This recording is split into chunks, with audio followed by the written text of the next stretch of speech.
Good evening and welcome to Poland Daily. I'm Nicholas Richardson and this is the news. The European Commission has started to implement a procedure to suspend payments to Poland. The reason is the failure to pay penalties calculated for non-compliance with decisions of the European Court of Justice in relation to the Turów mine and judicial disciplinary cases. Meanwhile, Germany has similar problems with its justice system, but no proceedings are pending in that case.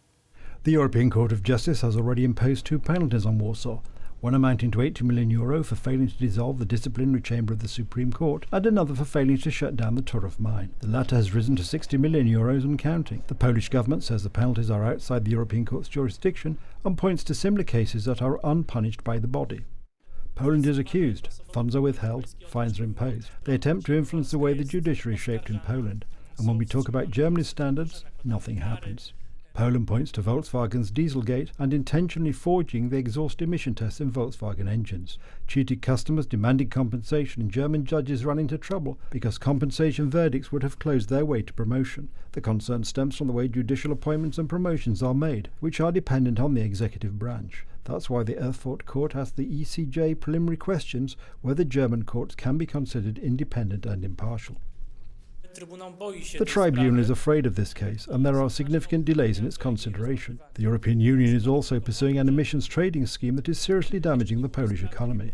At present, CO2 emission certificates amount to 60% of the electricity price. In December, the cost of one was €90 per tonne, a threefold increase in the last year. Deputy Minister of Climate and Environment, Jacek Ozdoba, blames the Civic Platform government of Ewa Kopacz and Donald Tusk for agreeing to limit CO2 emissions. As a result, we have speculation, stock market gains, which are transferred to the cost of our functioning, because each power plant, each heating plant has to buy allowances in order to function. As reported by the Niezależna PL portal, the Prosecutor General Zbigniew Ziobro is preparing a motion to the Constitutional Tribunal to determine whether the procedure of adopting the decision on drastic changes in the ETS system contradicts the Polish constitution. This agreement has led to enormous losses in the Polish economy. At the moment you can see that the economy is bleeding. It may turn out that this was simply illegal. In the opinion of Frans Timmermans, Vice President of the European Commission, the ETS system allows for a quicker transition to renewable energy sources, and he sees the main reason for the increase in energy charges in Europe as rising gas prices. First of all, this system has earned Poland 24 billion zloty in the past, and it is a pity that this money was not spent on the energy transformation. That's how programs like My Electricity or Clean Air are financed, like thermo-modernization, investments in low-emission means of transport. That's all this money goes for. Experts see the solution in the adoption of nuclear power to the EU taxonomy system that will speed up emission-free, reliable power generation.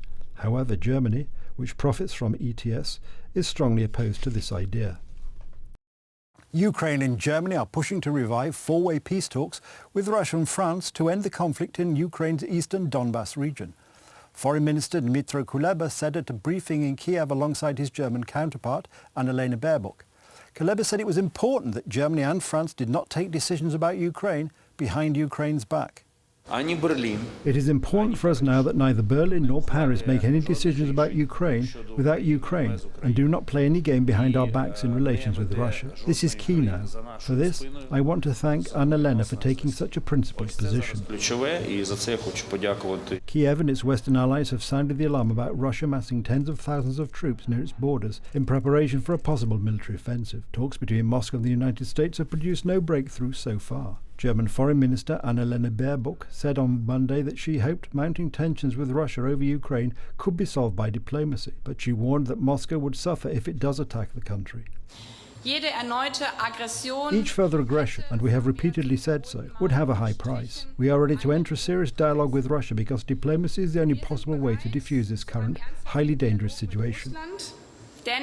A cyber attack against Ukraine has further inflamed tensions, and Baerbock said Germany had offered experts from its Information Technology Authority to support the investigation. Baerbock and her French counterpart, Jean-Yves Le Drian, will soon travel to Ukraine's front lines together, she said. German Foreign Minister Annalena Baerbock met Ukrainian President Volodymyr Zelensky on Monday as a part of a tour that next takes her to Moscow after last week's talks between Russia and Western states ended with no breakthrough. When it came to the question of Germany supplying arms to Ukraine, Baerbock said that the answer was well known and entrenched in German history. German Chancellor Olaf Scholz, visiting Madrid, said everything must be done to avoid military intervention in Ukraine, as Russian military forces were arriving in Belarus after state news agency Belta reported joint manoeuvres next month. Meanwhile, 7 United States senators travelled to Kiev to have talks with the Ukrainian president and foreign and energy ministers. The senators will reiterate US bipartisan support for Ukraine's sovereignty and territorial integrity in the face of Russia's aggression and express support for its democratic reform agenda,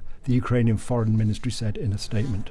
Polish Foreign Minister Zbigniew Rau and US Secretary of State Antony Blinken spoke today about the security of Europe with a special focus on Russian-Ukrainian crisis. Plans for the OSCE chairmanship, international situation and security issues were the topics of yet another recent phone call between FM Rau Zbigniew and US Secretary of State Sec Blinken. Good to speak with Polish Foreign Minister Rau Zbigniew about our cooperation on transatlantic security. I emphasised a shared commitment to Ukraine's sovereignty and territorial integrity. The US values Poland's leadership on NATO's eastern flank and as OSCE chair this year. Polish space company Sat Revolution has launched 2 satellites on board a Virgin Orbit rocket. The satellites are working normally, the company has announced.